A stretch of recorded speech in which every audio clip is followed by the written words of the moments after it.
Cricket की दुनिया यानी गेम ऑफ क्रिकेट में आपका स्वागत है।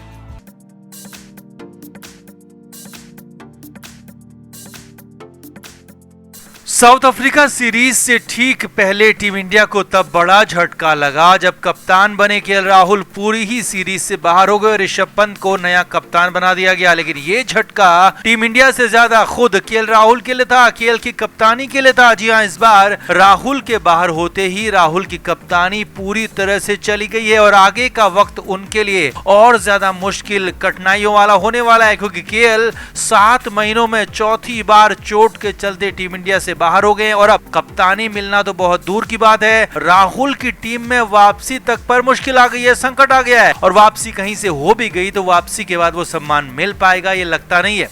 तो क्या हुआ ऐसा, क्यों पूरी तरह से चली गई राहुल की कप्तानी, आगे क्या होने वाला है, सब कुछ आपको बताते हैं। आप इस वीडियो को शेयर करें और अपनी राय कमेंट बॉक्स में जरूर दें। तो वैसे तो केएल राहुल लंबे समय से टीम इंडिया के लिए खेल रहे हैं, अच्छा भी खेल रहे हैं, लेकिन पिछले 1 साल में राहुल ने जो खेल दिखाया वो कमाल का है और इसी वजह से विराट कोहली की कप्तानी छोड़ते ही रोहित शर्मा को जब तीनों फॉर्मेट का कप्तान बनाया गया तो केएल राहुल को उप कप्तान बना दिया गया। राहुल ने अपने प्रतिद्वंदी ऋषभ पंत, जसप्रीत बुमराह, श्रेयस अय्यर को काफी पीछे छोड़ दिया, लेकिन अब जैसे ही राहुल साउथ अफ्रीका सीरीज से बाहर हुए हैं तो खुद केएल राहुल काफी पीछे छूट गए हैं। जी हां, ऐसा ही कुछ हुआ है, क्योंकि आगे अब ना तो राहुल को कप्तानी मिलने वाली है और ना ही उप कप्तानी, और संभावना तो यहां तक है कि राहुल की टीम में वापसी तक मुश्किल हो जाए, क्योंकि चोट ने पूरी तरह से राहुल को जकड़ लिया है, पकड़ लिया है और पिछले 7 महीनों में ये चौथा मामला है जब चोट की वजह से राहुल को टीम इंडिया के साथ सीरीज छोड़नी पड़ी है, उन्हें टीम से बाहर होना पड़ा है। सबसे पहले नवंबर 2021 में राहुल के बाईं जांग में खिंचाव हुआ और न्यूजीलैंड के खिलाफ 2 टेस्ट मैचों की सीरीज से वो बाहर हो गए।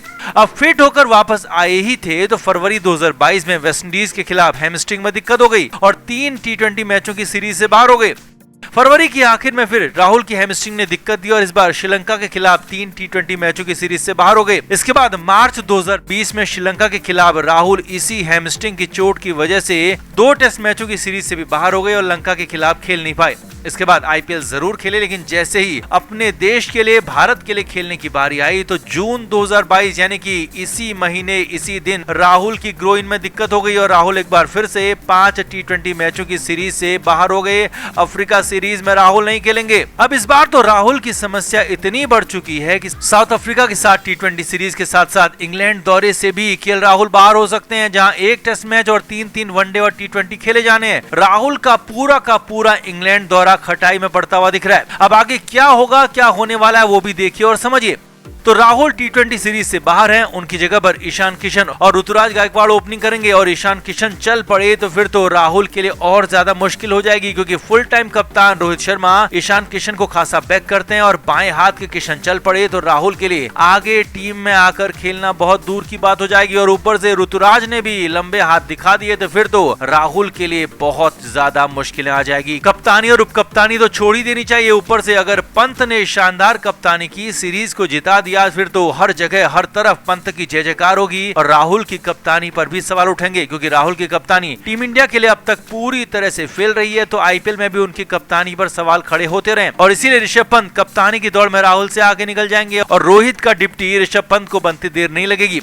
वहीं इंग्लैंड सीरीज में होने वाले टेस्ट मैच में राहुल की जगह पर शुभमान गिल को खिलाया जाएगा, उन्हें ओपनिंग का मौका मिलेगा। और जिन शुभमान गिल की जगह पर पिछले साल इंग्लैंड दौरे में खेलकर राहुल ने वापसी की थी, फिर कप्तानी तक भी पहुंचे, और वही शुभमान गिल यहां पर राहुल को नॉकआउट कर सकते हैं और इंग्लैंड में गिल चल पड़े तो फिर तो राहुल के लिए टेस्ट टीम में आना, जगह बना पाना बेहद मुश्किल हो जाएगा, क्योंकि पुजारा वैसे ही चल पड़े हैं और पुजारा को खिलना तय है। और फिर वहां भी टी20 और वनडे मैच भी होने हैं, जहां एक बार फिर से राहुल के सामने कई खिलाड़ियों की चुनौती होगी। अब ऊपर से लगातार चोटिल रहने वाले खिलाड़ी को कप्तानी कोई भी बोर्ड नहीं देना चाहेगा, इसी वजह से भारतीय चयनकर्ता भी उनसे बाहर सोचना शुरू कर चुके हैं और सटीक रिप्लेसमेंट मिल गया तो फिर तो राहुल की पूरी तरह से छुट्टी हो जाएगी और ये तय है। इसके बाद वर्ल्ड कप टीम में भी राहुल को जगह मिलेगी, ये कहना बहुत मुश्किल हो जाएगा। और कहीं से अगर कोई चांस बना, वापसी कहीं से हो भी गई तो पहले जैसा सम्मान, पहले जैसी पोजीशन शायद ना मिले, ना कप्तानी मिलेगी और ना ही उप कप्तानी, और अपने से जूनियर की लीडरशिप में राहुल को मैच खेलने पड़ सकते हैं, जो कि साफ साफ दिख रहा है। तो कुल मिलाकर राहुल के लिए चोट ने खतरे की घंटी बजा दी है। बस राहुल यही दुआ करेंगे कि टीम इंडिया के ओपनर ज्यादा ना चलें, पंत की कप्तानी खराब हो जाए, नहीं तो राहुल का बोरिया बिस्तर पूरी तरह से पैक है। तो आपका क्या कहना है, आपका क्या मानना है? क्या चोटिल केएल राहुल पर से अब भरोसा खिलाड़ियों का और साथ ही साथ चयनकर्ताओं का उठ गया है, और क्या पंत को फुल टाइम उप कप्तान बनाने का और रोहित के बाद कप्तानी देने का मौका आ गया है? कमेंट करके आप भी जरूर बताएं, वीडियो को शेयर भी करें। तो 9 जून को सीरीज का पहला मुकाबला दिल्ली के मैदान में होगा और ये पहला मैच ही तय करेगा कि सीरीज किधर जाने वाली है, क्योंकि अफ्रीकी टीम फुल स्ट्रेंथ है और 5 खिलाड़ी पूरी तरह से भारत को रोकने के लिए तैयार हैं। तो पहले वो 5 खिलाड़ी ही आपको बताते हैं और फिर राहुल और पांड्या को क्यों विभीषण कहा जा रहा है वो भी बताएंगे। तो अफ्रीका के लिए जो 5 दिग्गज अंतर पैदा कर सकते हैं उनमें सबसे पहला और बड़ा नाम है क्विंटन डिकॉक। जी हाँ, विकेटकीपर बल्लेबाज क्विंटन डिकॉक ओपनिंग करते हैं और जम गए तो अकेले दम पर मैच पलटने का मादा रखते हैं, और इसीलिए क्विंटन से टीम इंडिया को बचकर रहना होगा या फिर जल्द से जल्द आउट करना होगा।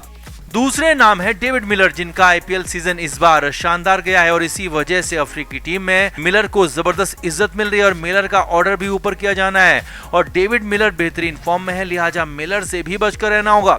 तीसरे नाम है एडन माकरम। अफ्रीकी बल्लेबाजी की रीढ़ में तीसरी ताकत एडन माकरम ही है और माकरम जबरदस्त बल्लेबाजी करते हैं, उनकी बल्लेबाजी कमाल की है, वो तेजी के साथ लंबी पारी खेल सकते हैं और एडन माकरम भी अकेले दम पर साउथ अफ्रीका को मैचेस जिता सकते हैं। चौथा नाम है कागिसो रबाडा। जी हाँ, रबाडा लंबे समय से साउथ अफ्रीका की टीम की बैकबोन रहे हैं और इस बार भी रबाडा ही हैं जो कि भारतीय खिलाड़ियों को परेशान कर सकते हैं। उनकी गेंदबाजी अभी भी इतनी घातक है कि बड़े बड़े दिग्गज उन्हें खेलने झेलने से डरते हैं और इसीलिए रबाडा को संभल कर खेलना होगा, संभल कर रहना होगा। पांचवें और सबसे तूफानी एक और दिग्गज है एनरिक नोकिया। जी हाँ, नोकिया को दिल्ली कैपिटल्स ने रिटेन किया था। हालांकि ये आईपीएल सीजन नोकिया क्या उतना अच्छा नहीं गया, लेकिन नोकिया बेहतरीन गेंदबाज है और एक ही ओवर में पूरा गेम पलटने की कुव्वत रखते हैं और इसलिए एनरिक नोकिया को भी संभल कर खेलना होगा। अब ये 5 दिग्गज भारत को मैच के साथ साथ सीरीज हराने के लिए भी तैयार हैं और अपने घर में लगातार 12 सीरीज जीत चुकी टीम इंडिया 13वीं सीरीज जीतकर इतिहास रचना चाहेगी, लेकिन ये 5 खिलाड़ी भारतीय विजय रथ को रोक सकते हैं और इससे भी ज्यादा मुश्किल हार्दिक पांड्या और केएल राहुल ने खड़ी कर दी है। जी हाँ, हार्दिक पांड्या और केएल राहुल एक तरह से अफ्रीकी खिलाड़ियों की मदद कर रहे हैं, भारत के ही भेद खोल रहे हैं, टीम इंडिया के ही नुकसान को लेकर आगे बढ़ रहे हैं और ऐसा ही कुछ नजर आ रहा है, ऐसा ही कुछ हो रहा है, क्योंकि खुद अफ्रीकी खिलाड़ियों ने ये सब कुछ कहा है, बताया। दिल्ली पहुंचकर डेविड मिलर और क्विंटन डिकॉक का बयान आया। मिलर ने हार्दिक पांड्या की खुलकर तारीफ की और कहा कि भारत के साथ सीरीज से पहले हार्दिक पांड्या के साथ उन्होंने बात की और पांड्या ने भारतीय पिचों पर खेलने का मंत्र दिया।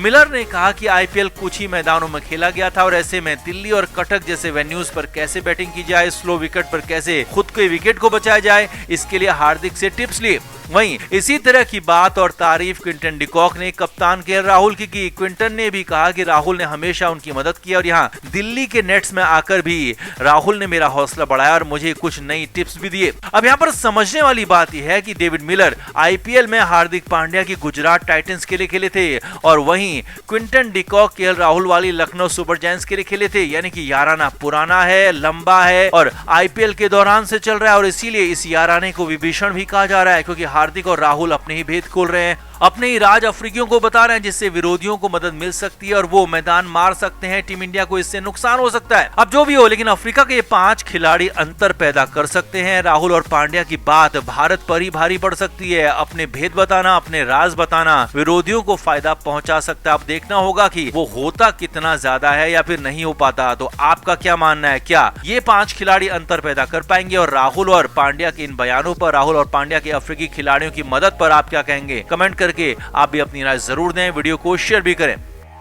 क्रिकेट के हर नए अपडेट के लिए गेम ऑफ क्रिकेट को सब्सक्राइब करें और उसके बाद बेल आइकन को प्रेस करना ना भूलें, ताकि सिर्फ आपको मिले गेम ऑफ क्रिकेट की हर खबर सबसे पहले।